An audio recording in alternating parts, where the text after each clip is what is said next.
This program is dedicated to the memory of Walt Disney. In 1971, his love for America inspired the creation of the Hall of Presidents, a place to celebrate the optimism and goodwill he saw at the heart of the American story. Walt's vision was to honor the nation by honoring the American presidency.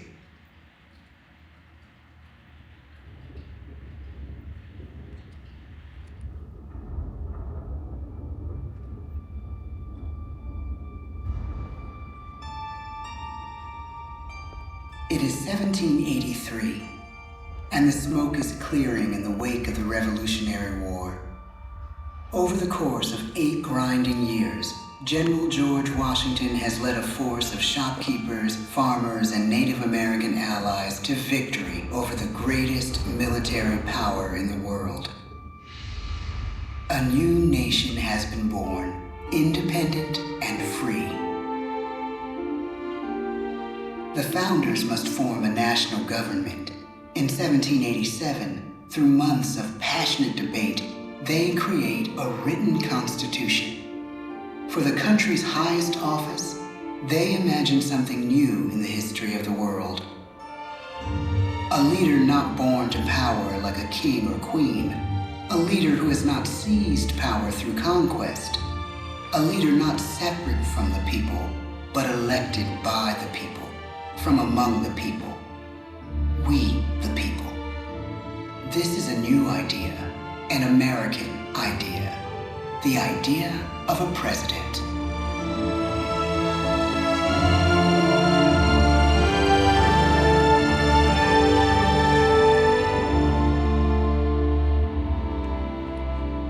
The people don't know exactly what a president will be, but there is little doubt who it will be. George Washington's stature and bearing have marked him as a leader. His integrity has made him a great one. Washington knows that many generals who have led successful revolutions make themselves dictators or kings. Instead, he steps down from power and retires to his home, Mount Vernon. The world takes note, and George Washington becomes the symbol of American ideals. In the first presidential election, it's Washington by a landslide. The only doubt seems to be his own. He writes, "Integrity and firmness is all I can promise. Integrity and firmness is exactly what we need." Everything he does as president will set a model for his successors. His final act may be the most important of all. After 2 terms, with no term limit in the Constitution and amid overwhelming support to stay in office, he steps down once again and hands power back to the people.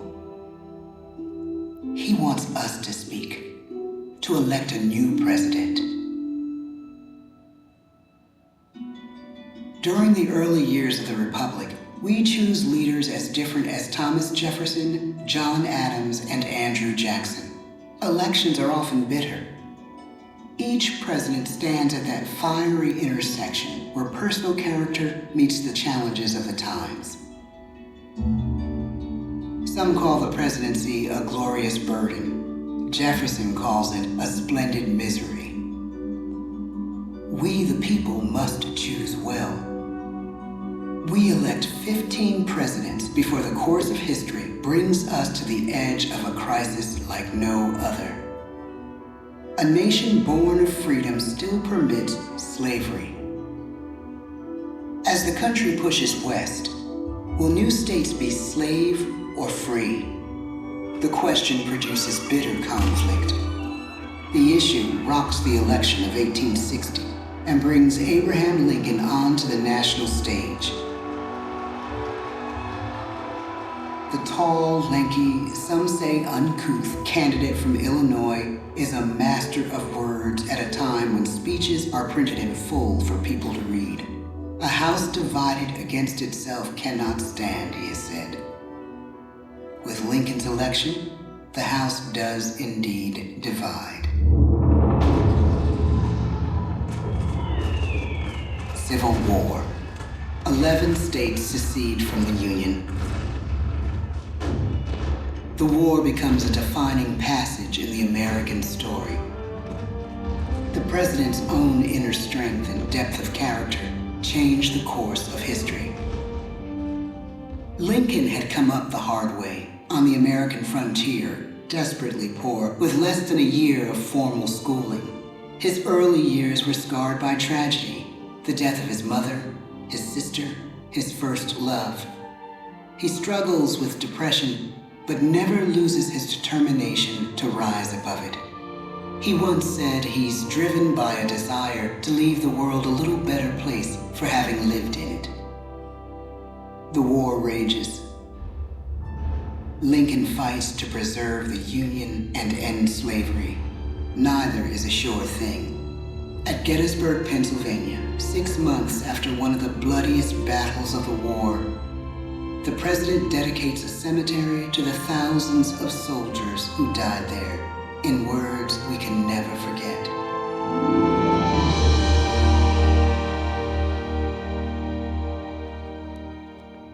"Fourscore-and-7 years ago, our fathers brought forth on this continent a new nation, conceived in liberty and dedicated to the proposition that all men are created equal.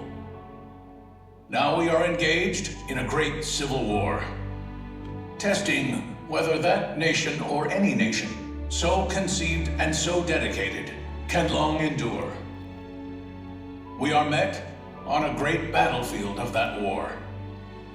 We have come to dedicate a portion of that field as a final resting place for those who here gave their lives, that that nation might live.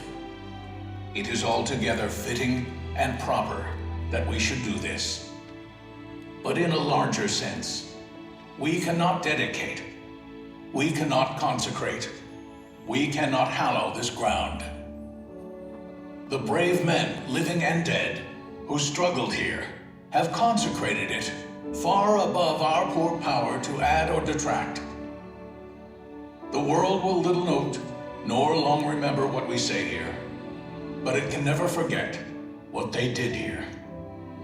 It is for us, the living, rather, to be dedicated here to the unfinished work which they who fought here have thus far so nobly advanced.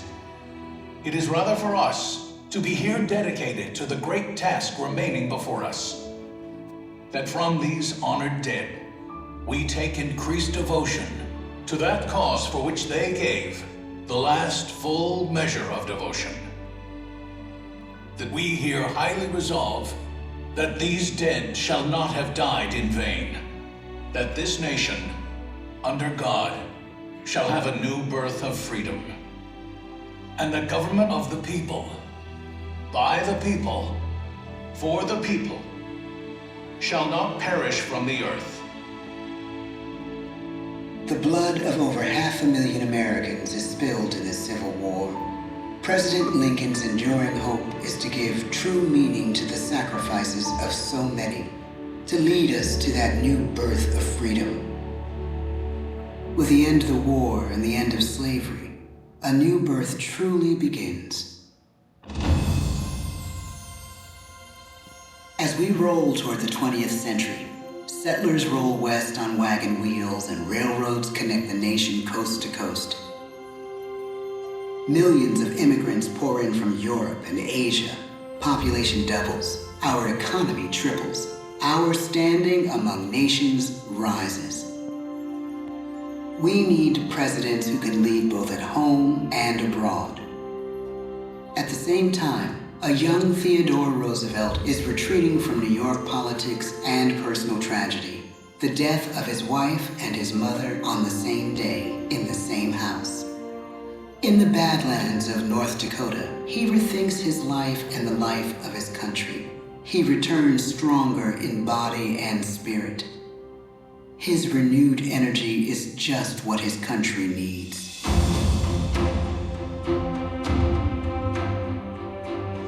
American industry is booming, but social tensions are rising. A progressive movement is bubbling up, pushing for change, and change is needed. in the working and living conditions in cities. The gap widens between rich and poor. The demand for change grows stronger. Teddy Roosevelt is a knight on a crusade. He speaks with force and vitality in clear terms that make colorful headlines at a time when mass-market newspapers have become the new media. To define his foreign policy, he borrows a phrase from an African proverb: speak softly and carry a big stick. But his greatest accomplishments are made at home. He breaks up giant monopolies, protects workers' rights, and calls for a square deal for all Americans, rich and poor, capitalist and wage earner. And a square deal for every man and every woman in the United States. He calls on America to be as great as the natural grandeur of its lands.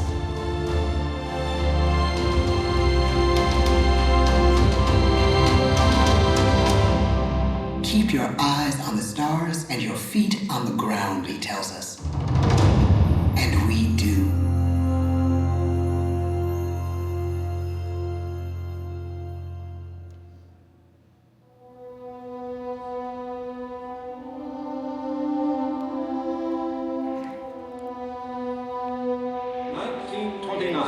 The bottom fell out of the market. 12 million unemployed. The bread lines and the soup. The results of the 1932 election now appear. When we elect our 32nd president, it is the worst of times. The course of history and the course of one president's life again shape a turning point in our national destiny. Franklin D. Roosevelt, paralyzed by polio, knows how to restore the faith of a people paralyzed by the Great Depression. I believe in practical explanations and in practical policy. He has found the inner strength his countrymen now need. He speaks to us like a friend, a neighbor. His optimism is contagious, his voice perfect for the latest breakthrough medium, radio. He calls us to believe we have nothing to fear but fear itself. And we do believe. Tonight's attacks on England are perhaps the most widespread of the war. In the course of the day. But an even greater challenge dominates his final years in office: the Second World War.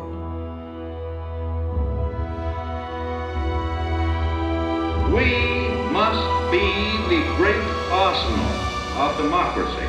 This is an emergency as serious as war itself. We stun the world with our production. When bombs fall on U.S. troops in Pearl Harbor, he calls us to fight on the war front and sacrifice on the home front.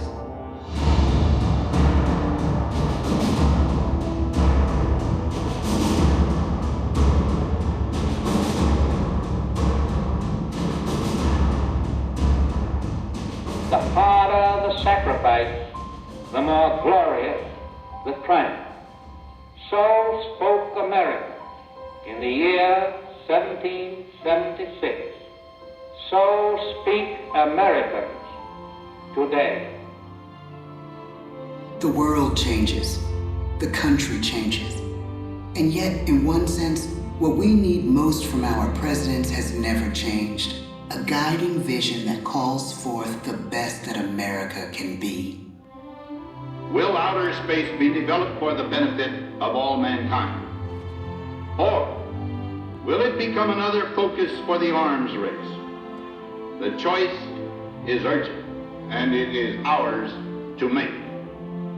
Ask not what your country can do for you. Ask what you can do for your country.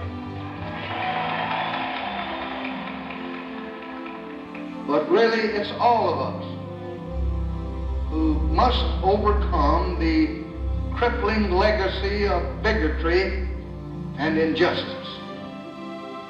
And we shall overcome. One of the agreements that President Sadat and Prime Minister Begin are signing tonight is entitled A Framework for Peace in the Middle East. Mr. Gorbachev, tear down this wall.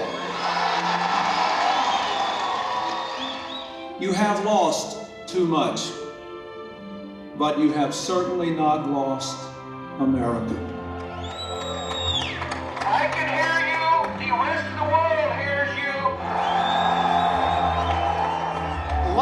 this country requires the willingness to speak out for what is right, to shake up the status quo. That's America. Our presidency is no longer just an idea. It is an idea with a proud history. Ladies and gentlemen, the presidents of the United States of America.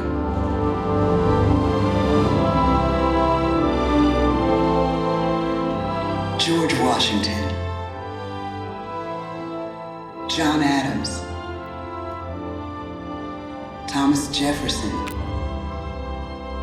James Madison, James Monroe, John Quincy Adams,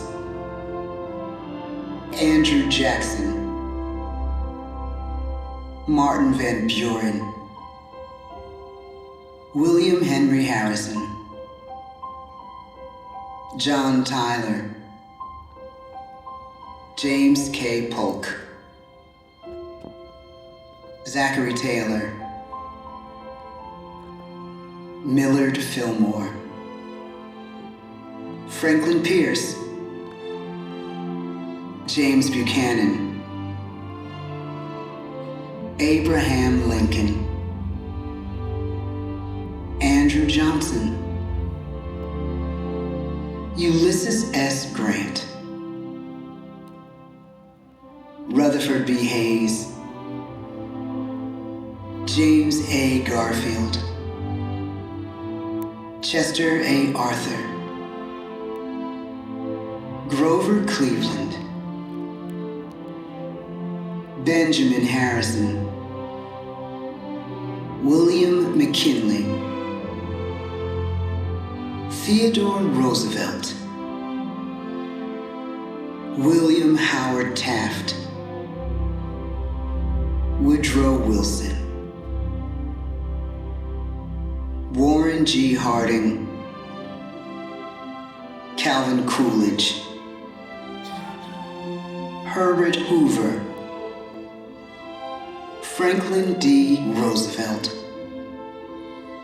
Harry S. Truman,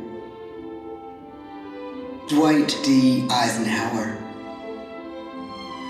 John F. Kennedy, Lyndon B. Johnson, Richard M. Nixon, Gerald R. Ford, Jimmy Carter, Ronald Reagan, George Bush, Bill Clinton, George W. Bush, Barack Obama, Joe Biden.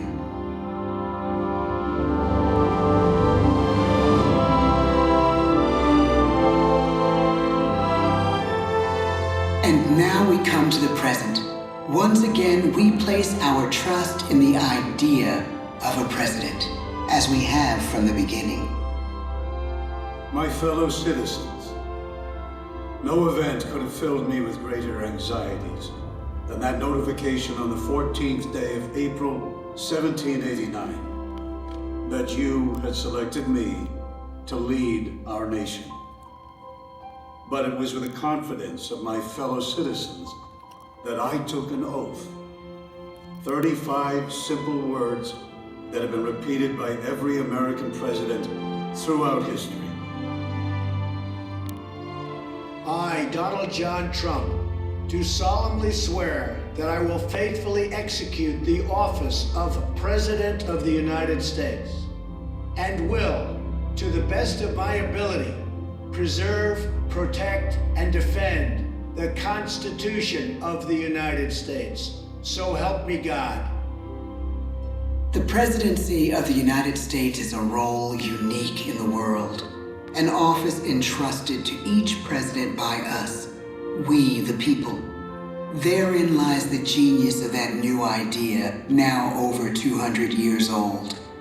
A new idea our presidents have turned into a great American idea again and again.